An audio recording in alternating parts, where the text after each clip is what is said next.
Chapter 8. Serious Preparations for Vertical Descent.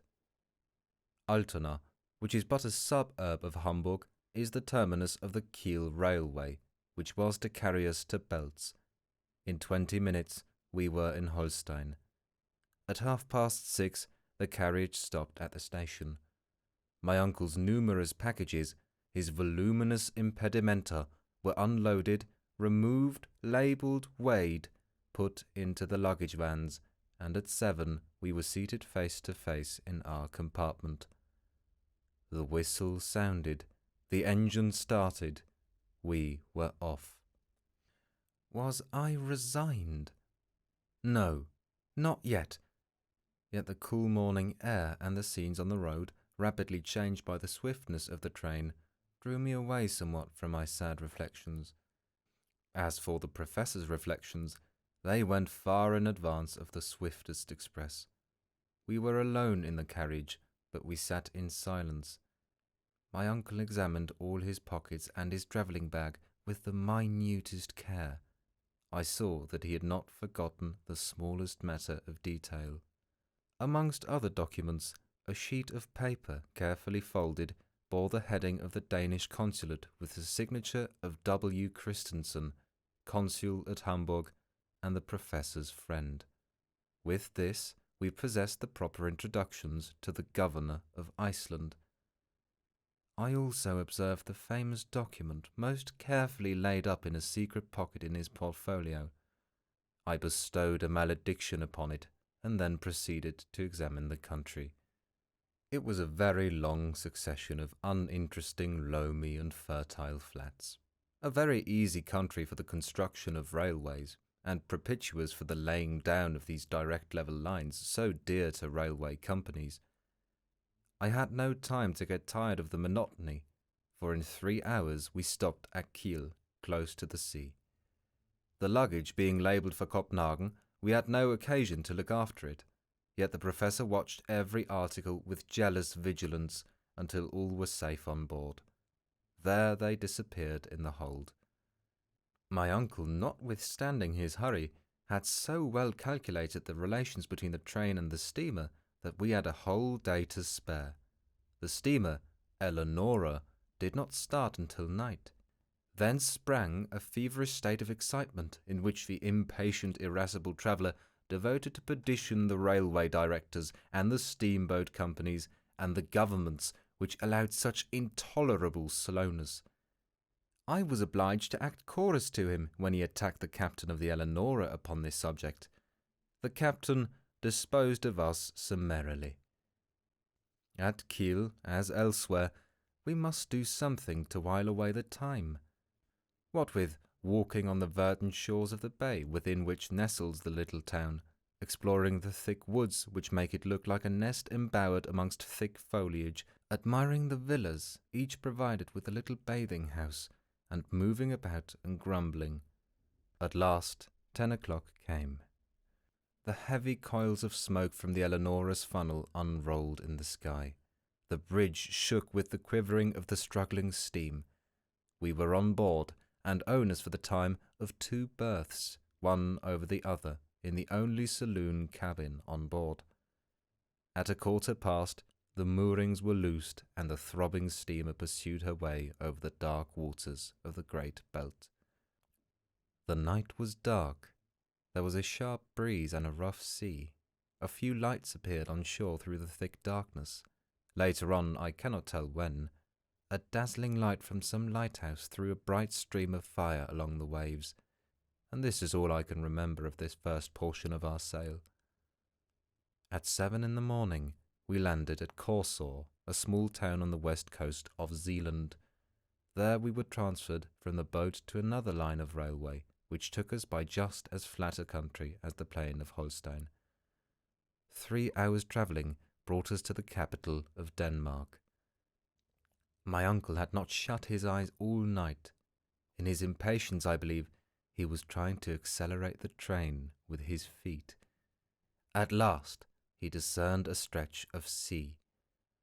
"The sound!" he cried. At our left was a huge building that looked like a hospital. "That's a lunatic asylum," said one of the travelling companions. Very good, thought I.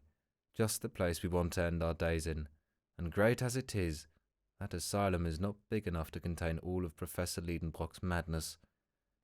At 10 in the morning at last, we set our feet in Copenhagen. The luggage was put upon a carriage and taken, with ourselves, to the Phoenix Hotel in Breda Gate. This took half an hour, for the station is out of the town. Then my uncle, after a hasty toilet, dragged me after him.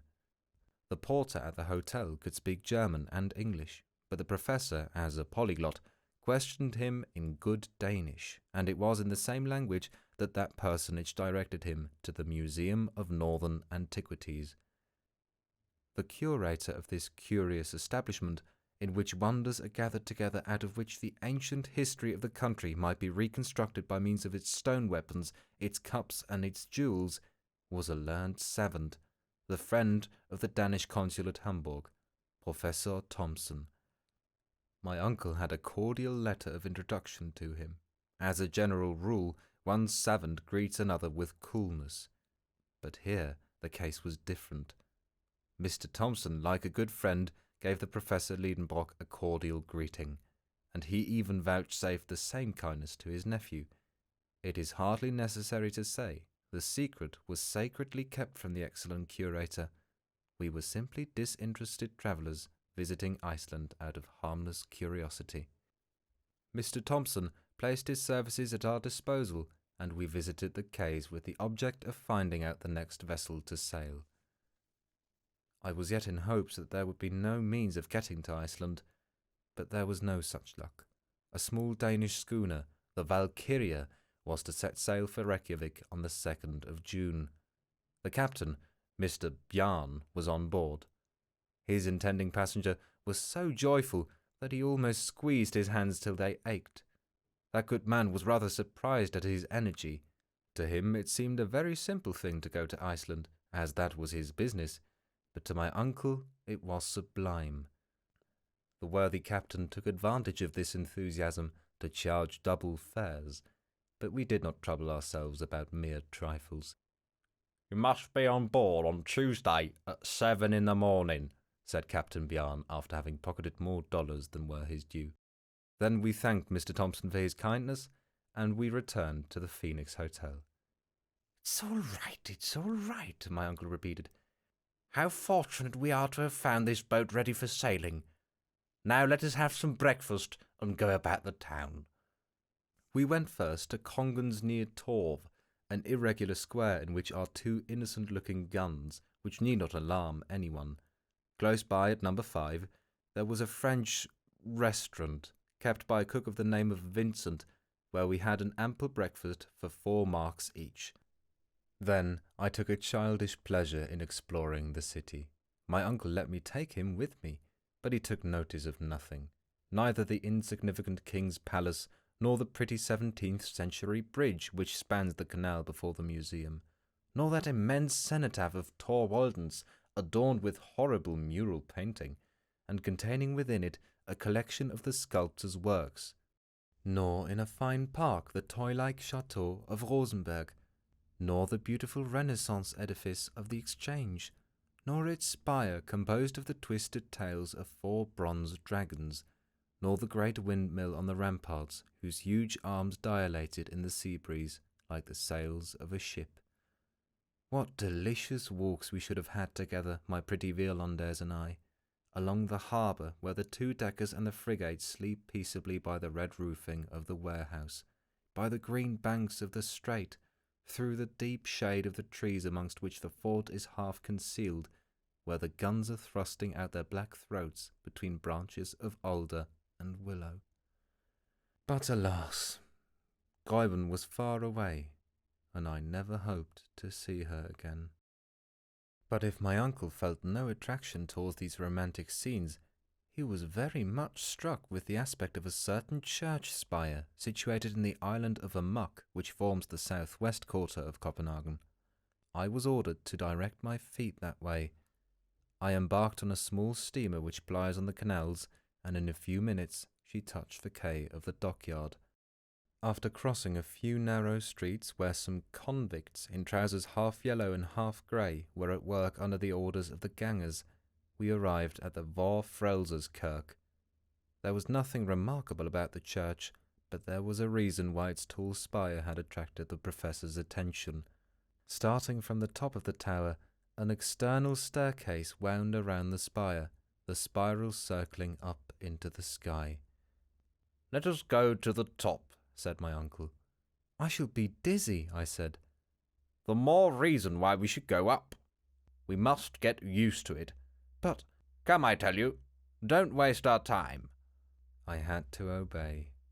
A keeper who lived at the other end of the street handed us the key, and the ascent began. My uncle went ahead with a light step. I followed him not without alarm, for my head was very apt to feel dizzy. I possessed neither the equilibrium of an eagle nor his fearless nature. As long as we were protected on the inside of the winding staircase up the tower, all was well enough, but after toiling up 150 steps, the fresh air came to salute my face, and we were on the leads of the tower. There the aerial staircase began its gyrations, only guarded by a thin iron rail, and the narrowing steps seemed to ascend into infinite space.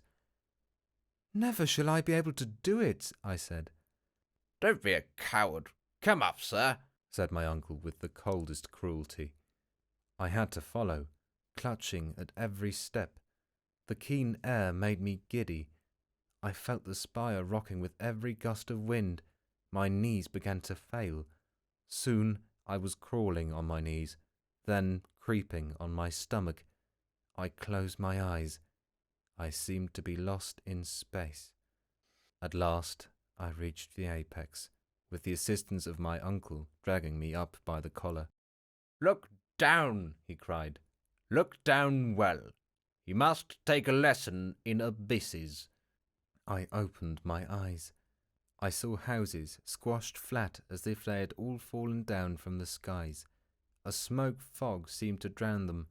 Over my head ragged clouds were drifting past, and by an optical inversion they seemed stationary, while the steeple, the ball and I were all spinning along with fantastic speed. Far away on one side was the green country, on the other the sea sparkled, bathed in sunlight. The Sound stretched away to Elsinore, dotted with a few white sails, like seagulls' wings, and in the misty east and away to the northeast lay outstretched the faintly shadowed shores of Sweden. All this immensity of space whirled and wavered, fluctuating beneath my eyes. But I was compelled to rise, to stand up, to look. My first lesson in dizziness lasted an hour. When I got permission to come down and feel the solid street pavements, I was afflicted with severe lumbago. "Tomorrow we will do it again," said the professor. And it was so. For 5 days in succession I was obliged to undergo this anti-vertiginous exercise, and whether I would or not, I made some improvement in the art of lofty contemplations.